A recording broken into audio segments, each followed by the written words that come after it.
All right. Aldo, how you doing? Aldo. Oh, hi, Lewis. We're live, right? Yeah. Can you hear me or not? Yes, we're live. Yeah. Awesome. How you doing? I'm great. How are you? Yeah, good, good.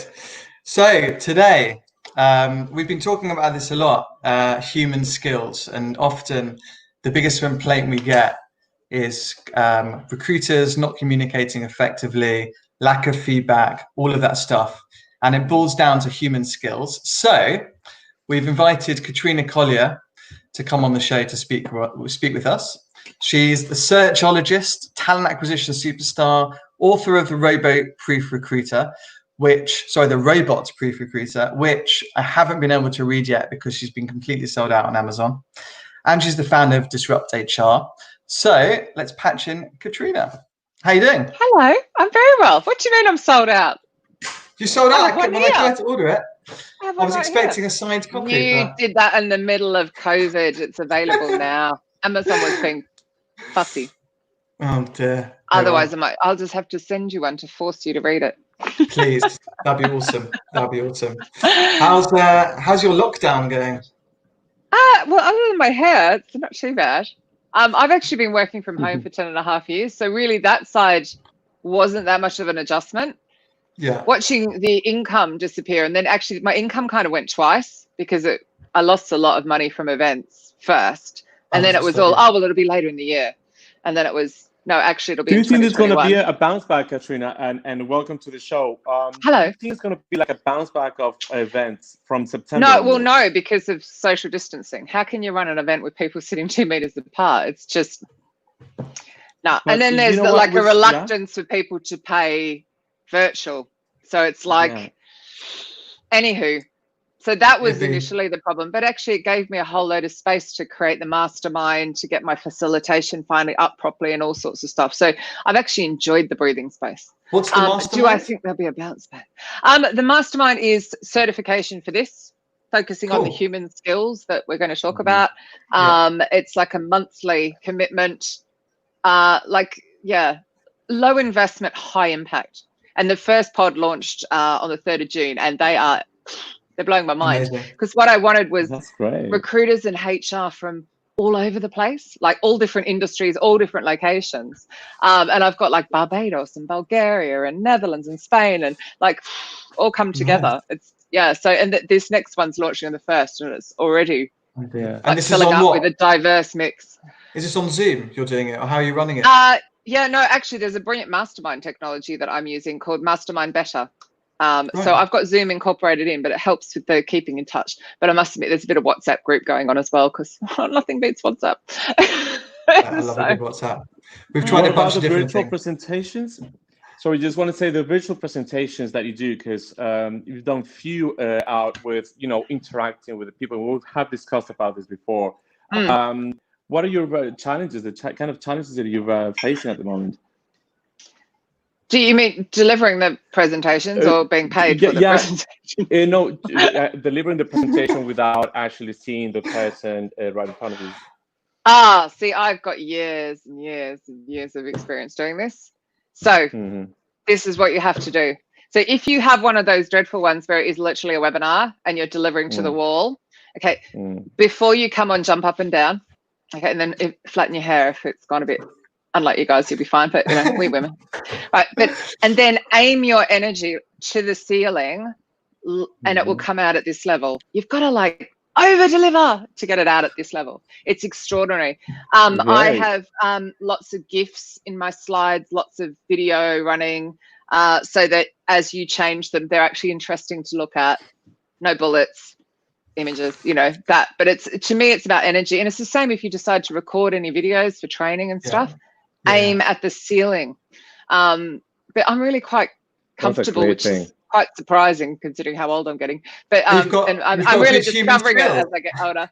But I think all of the years of doing the show, I'm really comfortable with the camera. I don't think about it. Yeah, it takes a bit of time to kind of get to it. Looking at the camera and aiming at the ceiling. And it's hard. People don't like looking at that thing. I'm looking at you guys. It's much more interesting than I hate looking at myself as well. It's like, oh no, it takes a bit of time and like courage to like do your first few and then just get into it. I think it's crazy. If a Gen X with COVID hair can do it, anyone can do it. However, I've discovered I've got fewer greys than I thought I had, so it's actually been quite good. But I have realised that my wife cut my hair. I'm losing my hair probably anyway. But it's all right. I've accepted it. It's all good. Aldo's just put more gel in. Aldo loves it. It's got great. I've I used to I never knew what my hair should be used like. I tried all types of haircuts here and there. Yeah. And eventually I realized that the easiest was to just let it grow. But it was this happened like a few years ago. So for me, it's for me hasn't I haven't had any dramatic or drastic struggle because I've usually cut it every 4 or 5 months. So it's, so you're fine. Very natural. I was already due. So I was already 4 weeks behind the 8 ball when I was due the week we locked down. The thing I'm finding is I'm roasting hot. I'm having to tie it up to sleep, which I've never had to do in all of my many years. So that's weird. So hot. You've got airing back there. Anyway, back to the show. These guys tune in to hear me rabbit on about my grey hair. Right. So human skills. So like for context. Yeah. So we've got a backdrop of automation, AI, machines, all of these things. Yeah. And I think, and I know you agree, that the human skills are the one thing that machines can't replace. Certainly now anyway. Who knows in the future? But I think certainly more increasingly human skills are becoming important. And definitely if you're trying to attract people to join your organization. And maybe just as a starter, I read your LinkedIn post yesterday. So your friend was booked in for an interview, which was crazy. The start time had elapsed, and then he got an email from the recruiter to say, really sorry, going to have to rearrange. Yeah, blowing you off with no until something like it was like, we're blowing you off for a few weeks. No explanation, no appreciation of the time. And I feel time is such a gift. The time that people are spending now listening to us, they're not getting that time back. That's a gift. It's really sweet of them to tune in and invest their time in us. So it's so 100%. Disrespectful of somebody's time. Plus, he is really good. He's not an average recruiter. He's exceptional. And anyone who this is the candidate. This is the candidate. By the way, this is the candidate. Anyone who's read the Robot Proof Recruiter knows I have really high standards. So for me to say that, like, you guys should be messaging me saying, "Who is this? I want to hire him." Right? Literally, stop your interviewing now and let me know. So it's disrespectful. But what I was saying to him was, he was like really down, and I said, "Come on, you're a pair of Louis Vuittons, however one pronounces that. You're not Crocs. So take control of your job search." Go back and say, I'm available at this time and this time on these dates. And that's it. Yeah. Okay. It doesn't matter if he has nothing in the pipeline for the next 3 months.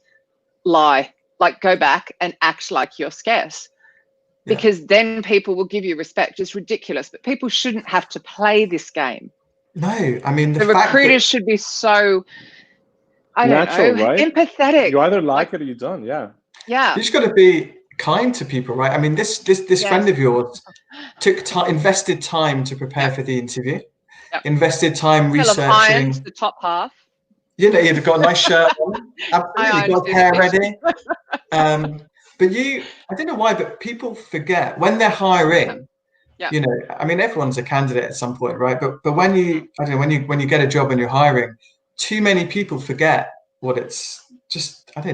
I call it kindness or being human, whatever. I mean, and it's incredibly stressful. And I think for those people who have skills that are in high demand, which is what I wrote the book for, right? I've not done high volume, like low end, high volume recruitment. I haven't done it, right? This is for people with skills that are in demand, and they're always going to be in demand. But come the end of the year, when hopefully we do bounce back, as Aldo was saying, like, they're going to have hesitancy to change jobs. They're going to be scared to get on the tube and come into London, for example. I mean, who wants to be in a sardine can? Like, we're all terrified to touch each other, right? It's like, I accidentally went to shake up someone's hand. Like, I met someone and I haven't spoken to anyone in person for so long. I went, oh, hang on, I can't do that. Like, and then I felt like I was, invaded their space. So there's going to be all of that fear to get over. People will be reluctant to work in offices, or if they do, how are you setting it up? And so a recruiter's job using the human skills to overcome that fear and that hesitancy and that, wanting flexibility and stuff like that. I think it's going to be tough for many, many recruiters who just want to spam people and not do the job. Yeah. But then also you just have to, like, you're trying to attract, certainly for internal talent acquisition professionals, you're trying to attract people into your firm, and the good people are hard to come by, right? Yeah. And then also you've got to appreciate that people are feeling, if you've lost their job, it's emotionally very tough and draining. And just kind of like, just taking a breath, maybe. Yeah, just be kind. I mean, you might have 1,000 applications right now because it's a client-led market and certainly turning into it. But still, like, people remember the bad experiences over the good ones, right? Yeah. I mean, you've got and to just I don't see it being that way for that long. I think once businesses start back, then the money will start churning again and off we'll go, and they'll be rehiring again. I don't think it's going to be that long. I don't know. Maybe I'm feeling optimistic. I feel the same. I was talking about that topic yesterday because it's not a crisis of a financial nature. It's coming up, from a healthcare perspective. So as long as we don't get any second, third, or fourth waves, we're going to sell through. I believe. Yeah. And I do think we will get I think we will get a second wave, but I think by next year. Yeah, I do. Yeah, because that's what's happening elsewhere. China, So I do, but I think that like they've just found a drug that's really helping with people on ventilators. So hopefully they'll at least find something as fast as they can. But I do think by next year it will be a different situation. But it's also like, he's actually being recruited to transform these companies. It's like, we need you to come in and fix our recruitment, and then they're treating him like shit. And he's going, I can't even get through the door to come fix your recruitment. Like, how did he respond to that? Like, what was his thing? Like, after I pepped him back up, because he's my mate, so I will, right? Yeah. I gave him the Louis Vuitton talk. He went back with that, and they came immediately back and slotted him in. So, awesome. But you shouldn't have to play games, right? It's like, I mean, I am, in a way, I'm kind of amused by the whole recruiters having to go through the job application process. I've been asking recruiters for years to actually apply for their own jobs and see what the process is and sort it out. But I'm hoping that they do, when they do get back into employment, they remember how hard it was and how trying it was and how stressful. And they go, okay, let's just clear all the technology out of the way that's not actually doing anything but creating obstacles, and actually make it easier for people and treat them better. Yes. A friendly user interface is that because it's there to help us. Exactly. Why do we put obstacles in the way? So actually, I made Lewis go to my website, which is the searchologist.com, if you want to go have a play. And in the top right hand corner, I've now got accessibility tools from Recite Me.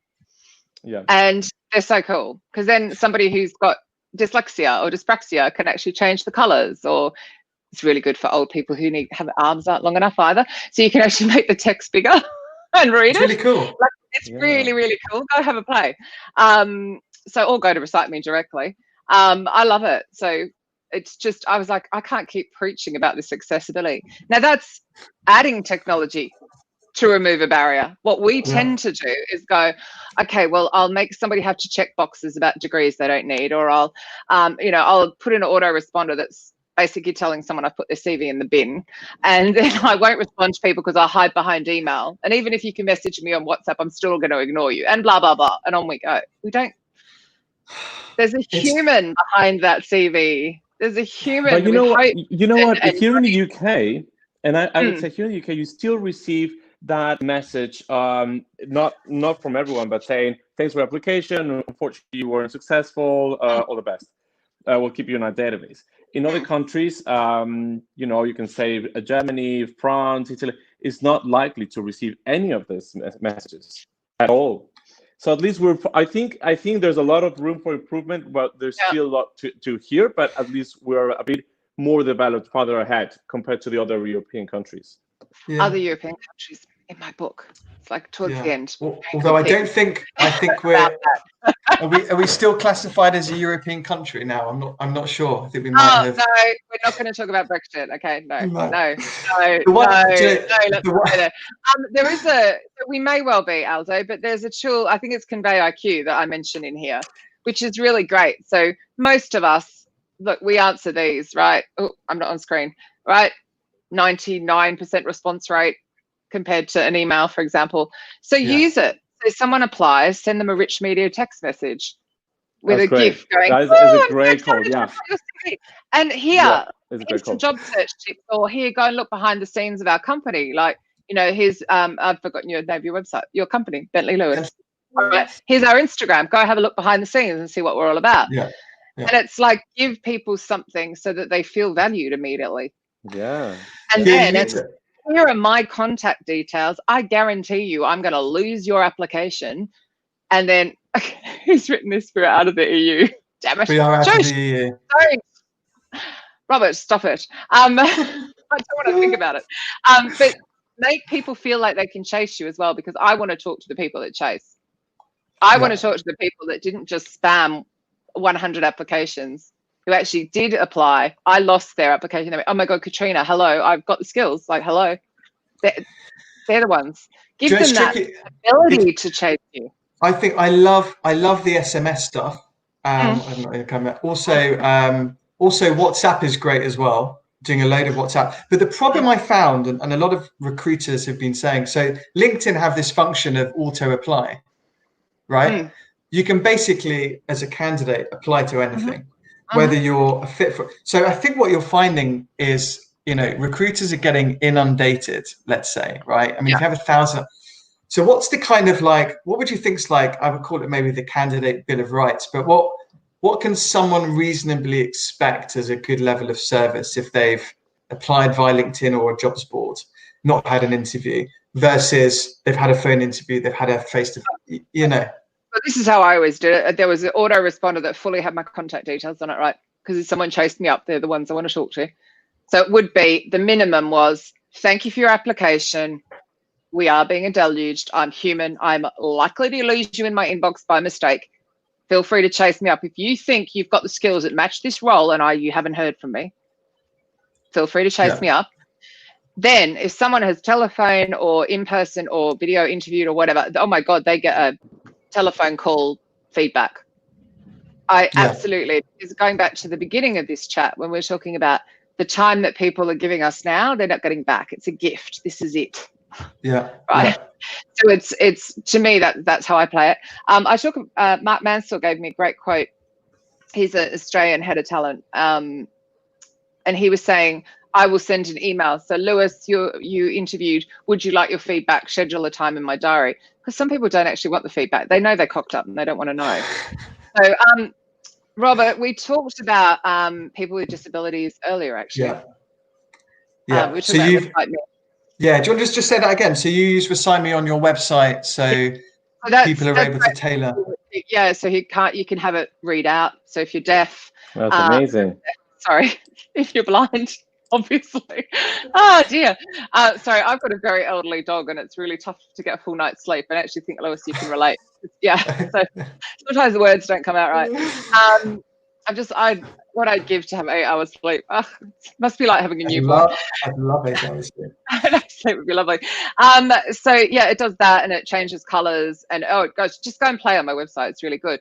But you're absolutely right. I mean, having dated someone who is a double amputee, the way we see the world as somebody who's able-bodied, well, actually I have a hidden disability, but able-bodied, it is amazing because it's things like the end of my road doesn't have a dip, so he could wheel his wheelchair and things like that. And you like going, we don't look for that sort of stuff. Yeah. So actually, we take lots of things for granted. Right. Yeah. But I talk about hiring people with disabilities in the book, and of course Jane Hatton, who runs the agency specifically for that, and she herself is also disabled, about increased retention because they're so loyal, they're so grateful for an opportunity to work, and they're like give your all, high productivity and all sorts. So we need to be doing more to look after our own. 100%. Why do you think it is that people humans, recruiters, whatever they are treating people like, let's say, badly, right? Like, it's the biggest, and correct me if I'm wrong, the number one thing I hear, the biggest gripe against recruiters and stuff is no feedback, no communication. You know, like your CV gets lost in the ether. You've interviewed, you never hear back. What is it when people get into this job? Well, I entered 2020 on a mission to get in front of 1,000 hiring managers. It's now June the 17th. So yeah, little virus has kind of put me off that, but you know, you never know, a miracle might happen. Because I think it's the hiring managers. So I'm on a mission to actually get them to understand the importance of candidate experience, because I think recruiters kind of get it and HR probably kind of get it, but hiring managers don't. So they don't give the feedback, which then doesn't get passed on. And rather than saying, I have no feedback for you, and doing like a Stacey Zaper Friday afternoon 5 o'clock blitz, which is ring everyone in your pipeline and go, I've got no feedback for you, but I haven't forgotten you, because no feedback is feedback. They just tend to put their head in the sand and hide. But the real reason I feel it's happened is, how much training do any of us ever have? Like, I had some training back in Spring Technology days 390 years ago, and now I'm a head of people inside a company with a team of 20, still with no training. You know, it's some of it's that. I think a lot of it's the internet monumentally upset recruitment because it gave everyone access. It created so much noise. So these things are constantly interrupting us, and we're trying to get through these telephones to get to people. And even though you think they're like within reach, we don't answer them. I forgot my other point. Damn it, it's gone. I just feel like it's like a technology barrier because we don't. Those that recruited pre the technology getting in the way are okay. I think the ones that have just had it access think just spamming people is okay. Do you know, I just want to say, perfectly. I also feel like incentives govern behavior. And whether you think, like, if you're an agency recruiter, a lot of the targets and incentives are set up for short-term success, right? Make a placement, get a fee. How many placements have you done? How much money have you made? And so a lot of people get into this trap of like forgetting that to really do well in this industry, you have to think of it as a long-term game. Like, make friends with people, build good relationships, share content, share your knowledge. You know, give back, give things. And I think internally also, you know, you get like, you know, in talent acquisition, a lot of people work on contracts. You know, like a firm are hiring 50 people in a few months. Let's get the talent acquisition team in. But then the talent acquisition professionals are targeted. You've got to get 50 people in by 3 months. And do you think they have the time to, you know, give this great candidate experience? Are they afforded enough time? Probably not, which goes back to, again, me needing to address the hiring managers, because I don't know if you know anybody addressing the hiring managers. I feel like internal are trying, but the hiring managers aren't listening, because I think sometimes it takes an outsider to come in who has like less concern about the upsetting one of them, like slap them around a bit. But so that's some of it. But I just don't think they have a choice. I mean, I start the book with it, don't I? Talking about the internet is the thing that changed recruitment. Everyone will talk about, oh, it's AI and it's this and it's that. No, it's not. It's the freaking internet, because my little black book of contacts went online in 2008 when we had the last recession. Boom, everyone was online. Yeah. So whether you like it or not, you have to look after people, because it's not just the Glassdoor reviews that are going to come back and bite you on the bottom. They could be anywhere. Honestly, I'd write one on Google Maps. Much more impactful. It's the tweets, it's the Instagram posts, it's possibly even the TikToks, for all I know. Yes, Katrina. Lewis has been trying all morning to get me on TikTok. It's not going to happen. I've been saying TikTok. No, I do TikTok surely. Yeah, it's a great way, as you said, to connect. It's a great way now to connect with people through TikTok. It's incredible. Through the pandemic, the amount of people that registered to it is something ridiculous. Oh, good question over there from Nicholas. So Nicholas Lakeland. All right. So Alzo, you can convince me later. We can get. We'll do a TikTok together to promote the show afterwards. So Nicholas Lakeland wants to know: is the lack of feedback post-interview a reluctance to provide negative feedback, which might upset a candidate? Goes back to training. Probably. So one of the so I'm calling them little pods. No, the pods are whatever. One of the values that I'm covering is fearlessness. So to have the confidence to be able to say, one, Mr. Hiring Manager, you will give me the feedback, and two, to deliver it in such a way you don't upset your candidate, because it can be hard. And sometimes you do actually have to go, well, I can't give that feedback. But imagine if that feedback is something ridiculous. It's a professional services firm and they didn't polish their shoes. Or they're on a video chat and they didn't have a tie on, or whatever rubbish, right? And it was something so small that the next time they gave that feedback, that person, they took that feedback on, and then the next interview, they got the job. So it's like, to me, you should make every effort. But I do think there's a suing, like being concerned of being litigation. Do you think, I really am struggling with my words. I'm sorry. It's quite interesting. Do you know what? I think it's also so many going around my head that aren't coming out my mouth. I think there's also perhaps a difference between so we run an executive search firm, so we're an agency. You would absolutely give feedback. Right, and it's amazing, right? I mean, you give great feedback, even if it's negative, but it's constructive, and you just, you become, let's call it becoming more friendly, but you build a stronger relationship with people, and people respect you for it. For the toughest thing for us is, to your point, is actually getting feedback from the customer.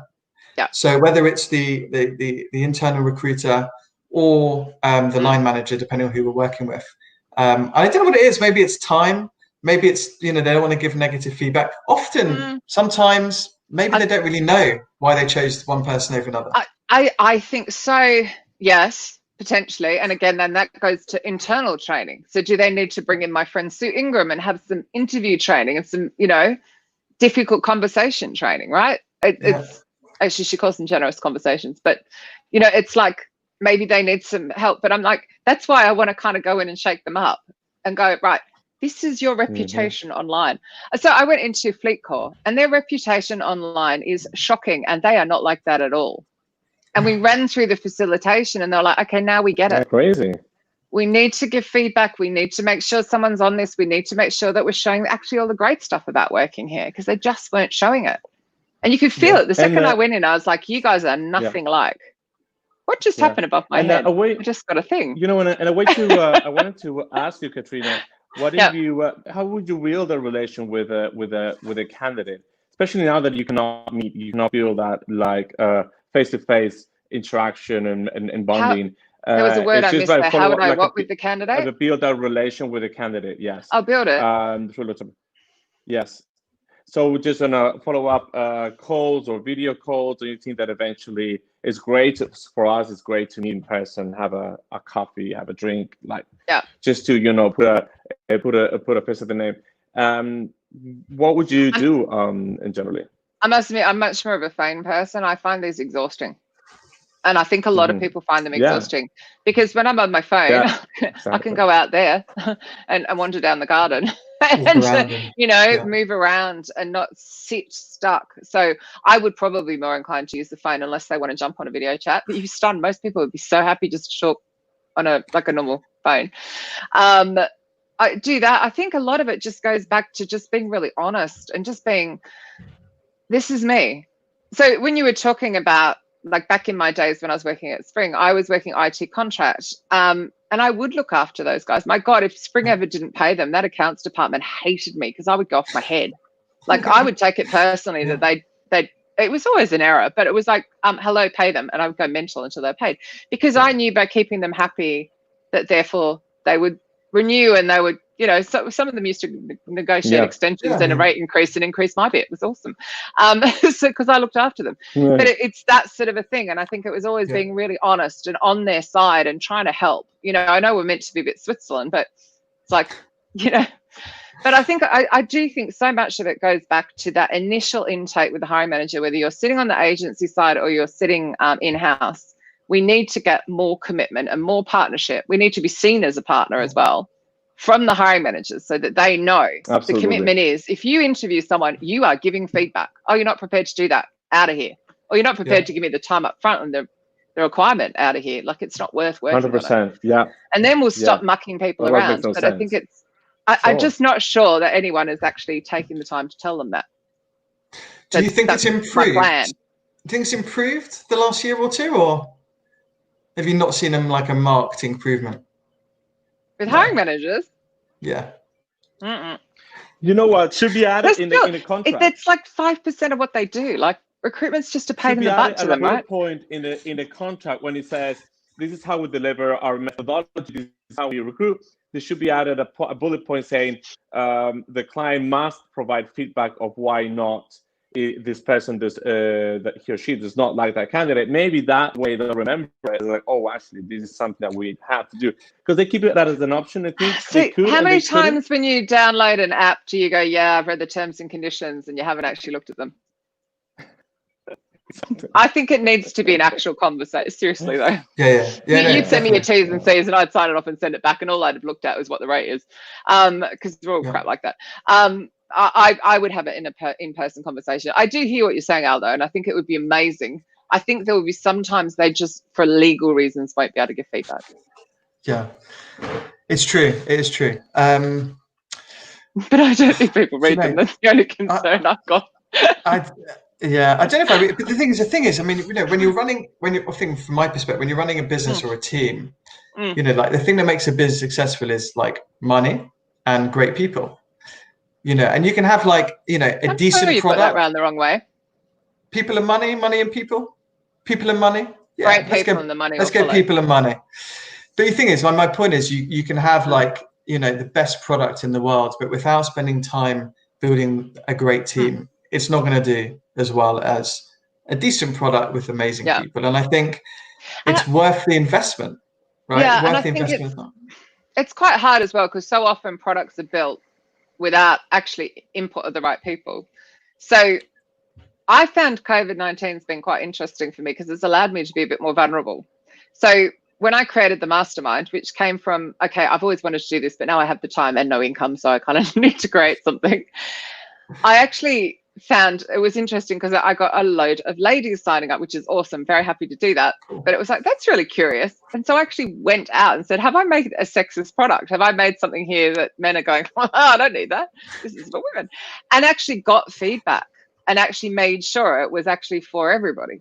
And it was inclusive in all the things that matter to me. But it was like, sometimes it's when you've got this idea in your head and it's your baby, you're a bit fearful to go and ask for that feedback. And make sure what you're creating is of value to people. But I have found this time has allowed people to be a bit more human, which has been quite nice. So have you found more? And you found more? You're right, actually. Yeah. Have you found more men have then are on your course now, or you've still found? I just had one sign up for the 1st of July, and I might have did a little squeal. Good for him. I do wonder if it's a little bit of a male-female thing, because when I'm talking about having empathy or creating trust, or what else have I got in there? Fearlessness, and some of the skills, I'm sure that they're looking. Oh, of course, I've got those. I do wonder if there's a bit of that, like with the job application, where if a female hasn't got 100%, we won't apply. And I'm grossly generalizing. Just go for it. Don't shoot me down. And men will just go for it. So. What is the future, Katrina, of unbiased recruitment? Like I came across a hiring manager. I was speaking with her, and they've when they received a bunch of CVs, they used neutral. They changed the CVs to use neutral gender, so you couldn't understand or figure out whether it was that person was a he or she. It actually did make a difference, because the interview process quite changed on the mix between female and male. So do you think that it was interesting? We talked on the social recruiting show on Friday. We've got a theme for the Black Lives Matter happening at the moment, and we've got Abby Adamson on Friday. And last Friday, caveat, 3 white people talking about this like tokenism in diversity, which we didn't like. But Phil Marks was saying they didn't have a choice. At the company he's at, he's like, because I decided there would be diversity. He, as the head of talent, decided there would be diversity. So he actually wouldn't let the hiring managers like knock people back for no valid reason. So he would make sure he did his pre-screens and his interviews with everybody and put the right people forward. That's not cool. Like, oh, well, I'm just, which I thought was really, really cool and really powerful. But again, amazing. Being around a while. And I do think a lot of that fearlessness comes with age. But that's why, again, it's in the mastermind. What do you feel? We need to be seen as equal partners. Like somewhere along the way, we forgot how important recruitment is. you know, and I corrected you before and I said, no, people run the company, right? Not the finance department, not the marketing department, people. And it's if we're not bringing in the right people, it's the one that's seen as the admin function or underfunded or. So do you think talent acquisition then is gonna break out from HR and then get the rightful seat on the? I'm so sorry if you're in HR. I love you, HR, but no, please no. TA should not be in HR. Do you think they should be separate now? Are you seeing that anywhere? Yeah, it should be sitting as a separate function, feeding into all the other departments. So, you know, it should be working like recruitment business partners, going out and seeing what the pipeline is. They should be feeding into marketing. They should be feeding into sales. They should be feeding into the finance department. No, they should be their own separate function. That is happening in some companies. Many people, many people, they don't understand the difference. They think they're part of the same department, is sort of like sharing the same functions, but it's not. And but just many people don't understand. No. I mean, unfortunately, sorry, HR, do again love you all, but you are seen as the police. I think actually currently, HR, I've never had it so hard. I mean, my gosh, to turn around like that and have to decide who was furloughed, who's not furloughed, kick everyone out, all that. I know it's a very distracting comment from Glenn, isn't it? I'm ignoring it. I was about to say, yeah. Let me come to a second. Hang on. So HR, this is the trouble with having my own show. I'm like, no, this is a comeback. You look at the comments. You never have a guest who's got their own show. They're so dominating. But poor HR, like, my God, backs against the wall, furlough. They're currently having to. They're delivering all the crap that the senior leaders are telling them to deliver. Many of them without the proper support. And I would, my God.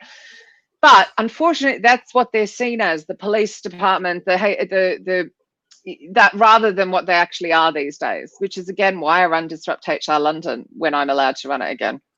To give them a voice.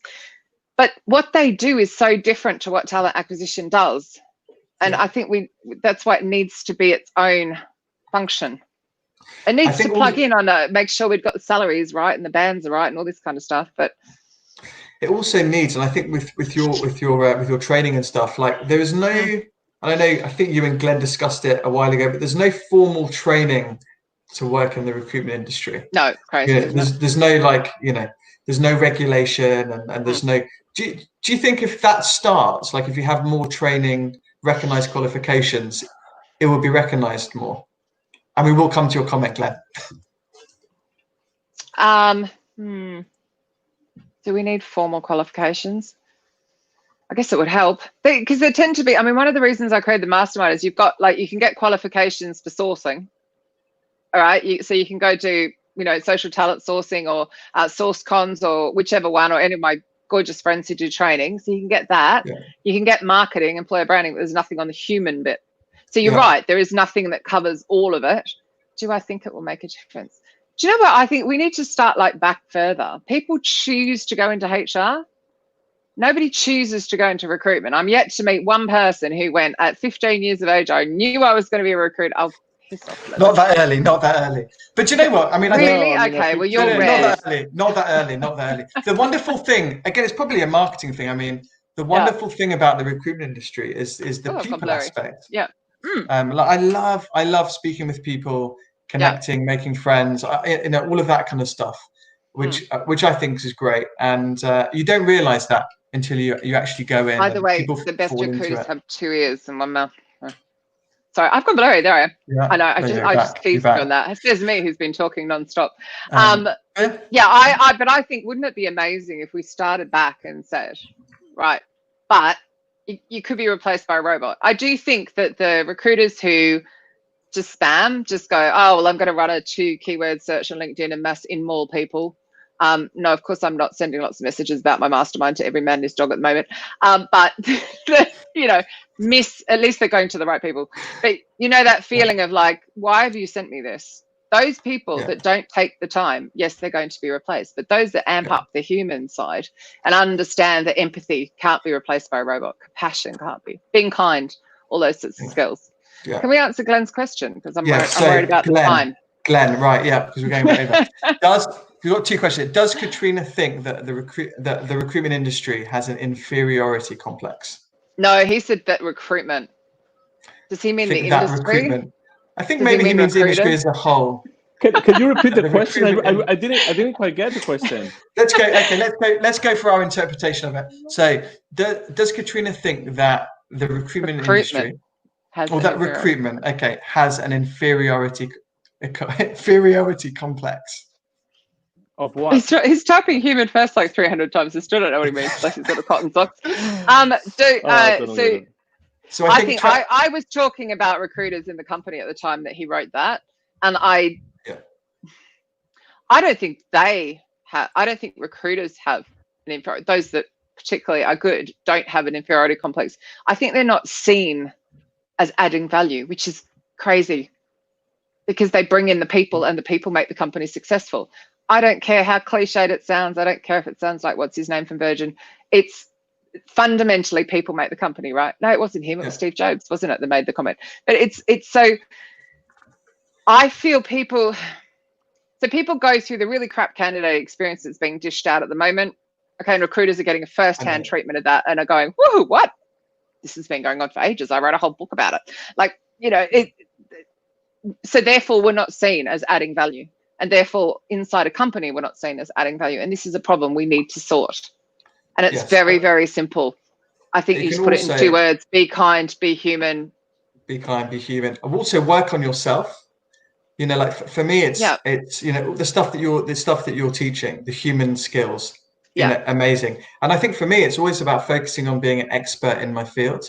Like sharing good content, learning, networking, things like that, and that will elevate you. And certainly, if you're in-house, people will start to respect you more. I think it's like I'm quite excited when I get to the self-aware one, because it's like we can all improve on that one.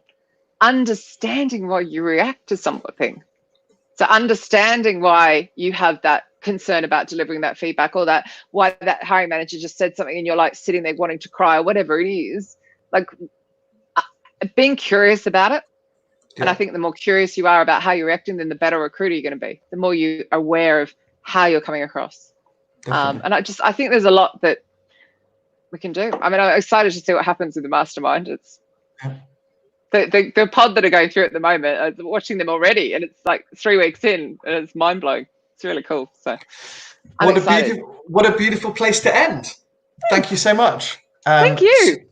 So they can go to your new website. Can I just say one quick thing? The royalties from this book that I over-publicised massively have been donated to Hope for Justice. I'm trying to get it in front of, there we go. Now we can see it. Awesome. Hope for Justice, which aims to end modern-day slavery, currently impacting 40.3 million people around the planet. And like every charity at the moment, they could do with your help. So that's where the royalties are going. I'm not lining my pockets with it. So. Fine. So you can buy it on Amazon. Amazon. Like nobody's business. Amazing. Great initiative. You can buy it on Amazon. You can buy it on Amazon. And then your website, The Searchologist, you can find your for searchologist.com. And all this stuff. Amazing. Thank you so much for joining us. Thank you. And keep up all the great work. You too. Thanks, Katrina. Thanks. See you. Have a lovely afternoon. Bye-bye. Bye. Bye. The next one. Bye-bye.